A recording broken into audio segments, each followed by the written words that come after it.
Communication വളരെ എളുപ്പമായതുകൊണ്ട് ആരെയും നമുക്ക് വേണ്ടപ്പെട്ടവരെ കാണാനും സമയം ചെലവഴിക്കാനും കഴിയും. പക്ഷെ ഇപ്പോൾ അധികം വാർത്തകൾ, അടുത്ത ബന്ധുക്കൾ, നമ്മുടെ കൂട്ടുകാർ ഒക്കെ വലിയ രോഗങ്ങളിൽ പെട്ടുപോകുന്നു. ക്യാൻസർ അതുപോലുള്ള വലിയ രോഗങ്ങളിലൊക്കെ പെട്ടുപോകുന്നു. നമ്മളും അവരും ഒന്നിച്ചിരിക്കുമ്പോൾ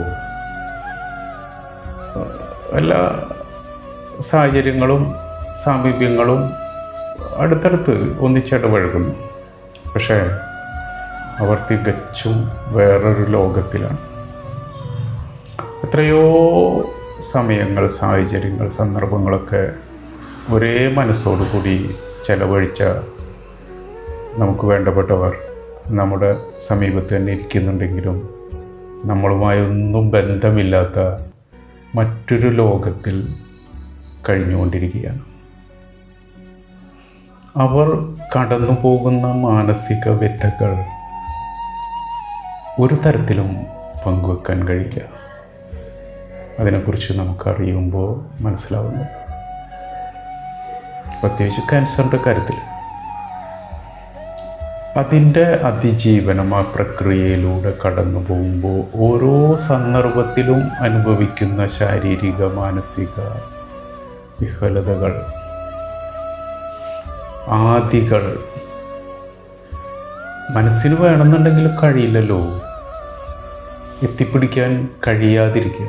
ആഗ്രഹം എന്ന് പറയുന്നത് എന്താ? ഈ രോഗത്തോട് കൂടി സീറോ എന്ന് പറഞ്ഞാൽ പോരെ, ശൂന്യതയിലേക്ക് സ്ഥിരമായി കാലുറപ്പിച്ച് നിൽക്കുന്നൊരവസ്ഥയിലേക്ക് മാറ്റപ്പെടുകയാണ് ഒരു മനുഷ്യൻ. എല്ലാം അവിടെ നിശ്ചലമാകുന്നു.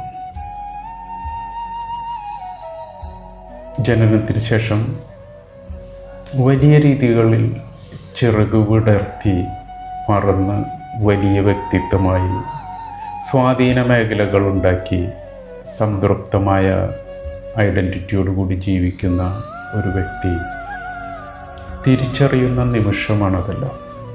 ഒന്നുമല്ല എന്നുള്ളത്, ഒന്നുമല്ല, ഞാനൊന്നുമല്ല ഈ ലോകത്തിൽ. അവിടെയുള്ള ഏറ്റവും വലിയ ആഗ്രഹം എന്താ? ഒരു സ്പൂൺ ഭക്ഷണം കഴിക്കുക. ആലോചിച്ച് നോക്കൂ, ഒരു സ്പൂൺ ഭക്ഷണം എനിക്ക് ഞാൻ തന്നെ ചവച്ചിറക്കി കഴിക്കുന്ന ഒരു സമയം. ഇപ്പോൾ ഞാൻ ഈ കഴിക്കുന്ന ദ്രവരൂപത്തിലുള്ള ലിക്വിഡുകളിൽ നിന്ന് മാറി എനിക്കിഷ്ടപ്പെട്ടൊരു ഭക്ഷണം ഒരു സ്പൂൺ കഴിക്കാൻ എനിക്ക് കഴിയുമോ? ദിവസങ്ങൾ കൊണ്ടുള്ള പലവിധ ശ്രമങ്ങൾക്ക് ശേഷം അല്പഭക്ഷണം സ്വയം കഴിക്കാൻ കഴിയുന്ന ദിവസം പിടിച്ചടക്കി എന്ന് അഭിമാനപൂർവ്വം തോന്നുന്ന ഒരു മാനസികാവസ്ഥയുണ്ട്. ഒന്ന് ആലോചിച്ച് നോക്കുക. ലോകത്തിലെങ്ങനെയൊക്കെയുള്ള ആൾക്കാരായിരുന്നു, നമ്മളെങ്ങനെയൊക്കെയാണ് കഴിയുന്നതെല്ലാം, വിചാരിക്കുന്ന എല്ലാ കാര്യങ്ങളും സമയബന്ധിതമായി നടപ്പാക്കാൻ കഴിവുള്ള നമ്മളെപ്പോലുള്ള ഒരാളിനായിരുന്നു. പക്ഷെ ഇപ്പോൾ അയാൾ എവിടെ നിൽക്കുന്നു?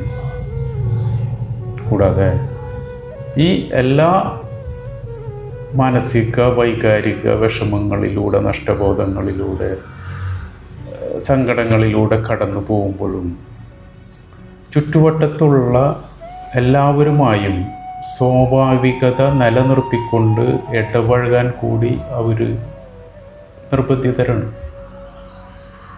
അതിന് തയ്യാറാവേണ്ടി വരും, അല്ലേ? അങ്ങനെയാണല്ലോ. ഒരാൾ രോഗിയിൽ നിന്നുള്ള രോഗത്തിൻ്റെ തുടക്കത്തിലൊക്കെ ഈ ഒരു ഇളവ് നൽകിയെന്ന് വരും. പക്ഷേ ക്രമേണ രോഗി സ്വയം സഹിച്ചുകൊണ്ട് മറ്റ് അന്തരീക്ഷവുമായി സ്വാഭാവിക ഇടപെടൽ നടത്താൻ നിർബന്ധിതരായി.